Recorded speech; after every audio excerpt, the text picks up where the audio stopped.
आज के इस वीडियो में हम जानते हैं कर्मजीव प्रकरण से जुड़ा हुआ एक विषय। कर्मजीव प्रकरण बहुत से जातकों की प्रश्न रहते हैं कि हम कौन सा व्यवसाय या रोजगार करें जो हमें फलीभूत हो, ऐसा रोजगार और ऐसा व्यवसाय जो हमारे लिए फायदेमंद हो, कौन सा ग्रह जो हमें सबसे ज़्यादा स्ट्रेंथ और बल देगा व्यवसाय रोजगार के मामले में। इस समस्या का निराकरण करने के लिए हम एक कुंडली के जातक की कुंडली के आधार पर एक सूत्र लगाकर उसे देख सकते हैं। जैसा कि कर्मजीव प्रकरण में बताया गया है कि अगर कोई जातक का चंद्र कुंडली, लग्न कुंडली और सूर्य कुंडली से दशम स्थान की जो राशि आती है और वो दशम स्थान की जो राशि का स्वामी है वो स्वामीपति अगर नवमांश में जिस राशि के साथ बैठता है, उस राशि का ग्रह स्वामी उस व्यक्ति का कर्मजीव प्रकरण का बलवान ग्रह माना जाता है। जैसे कि अगर किसी व्यक्ति का लग्न कुंडली के आधार पर उसका नवमांश में कोई ग्रह जाता है और वो सूर्य की राशि में जाता है, सिंह राशि में, तो उस व्यक्ति जातक का सूर्य से जुड़े हुए उससे कार्य फलीभूत रहेंगे। बहुत से अलग अलग कार्य माने गए हैं, जैसे सूर्य से जुड़े हुए कार्य सरकारी क्षेत्र की ठेकेदारी है, सरकारी क्षेत्र की नौकरी है, या राजकीय नेता है, या प्रशासनिक सेवा अधिकारी है।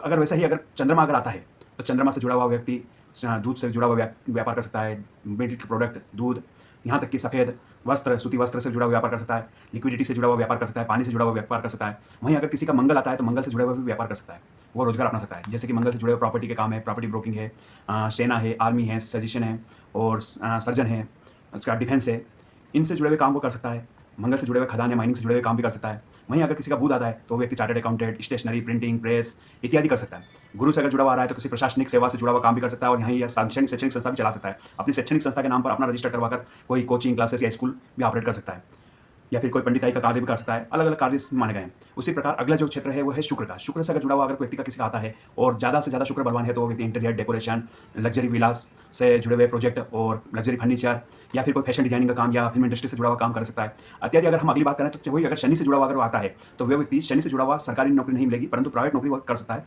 और इसके अलावा वह कोई ऐसा फर्म चला सकता है जिसके नीचे अधीनस्थ कर्मचारी कार्य कर सके और वो किसी फैक्ट्री का सुपरिटेंडेंट या सुपरवाइजर भी हो सकता है, या स्वयं का अपना खुद का कंपनी आउटलेट चला सकता है, या फिर लकड़ी फर्नीचर जुड़ा हुआ काम कर सकता है, लोहे से जुड़ा हुआ काम कर सकता है। ऐसे अन्य इत्यादि कार्य इसके अंतर आते हैं। वहीं अगर किसी का राहु या केतु होता है तो राहु अगर होता है तो वह व्यक्ति शेयर मार्केट, ट्रेडिंग और सोशल के हिसाब से अप्रत्याशित धन इनकम से जुड़े हुए, सट्टा लॉटरी से जुड़े हुए कार्य कर सकता है, या इंटरमीडिया या इलेक्ट्रॉनिक्स से जुड़ा हुआ काम कर सकता है, क्योंकि राहु इलेक्ट्रॉनिक्स को प्रतिनिधित्व करता है। ऐसा ही अगर केतु से जुड़ा हुआ है तो वो व्यक्ति केतु से जुड़ा हुआ व्यक्ति कोई लेबोरेटरी से जुड़ा हुआ काम कर सकता है, माइक्रो सूक्ष्मता, क्योंकि केतु सूक्ष्मता है तो जितना ज़्यादा वो गहरी रिसर्चर बन सकता है, या कोई आध्यात्मिक लाइन भी जा सकता है, या योगी सन्यासी भी बन सकता है। ऐसे हर चीज़ों को देखा जाए तो कर्मजीव प्रकरण के अंतर्गत समस्याओं का निराकरण निकल सकता है। जातक की कुंडली में तीनों भाव देखने के बाद, सूर्य, चंद्रमा और लग्न को देखने के बाद, जिनमें जो ज़्यादा बली होगा वह व्यक्ति उस क्षेत्र का, उस घर से जुड़ा हुआ कार्य करेगा तो उसे फलीभूत होगा। धन्यवाद।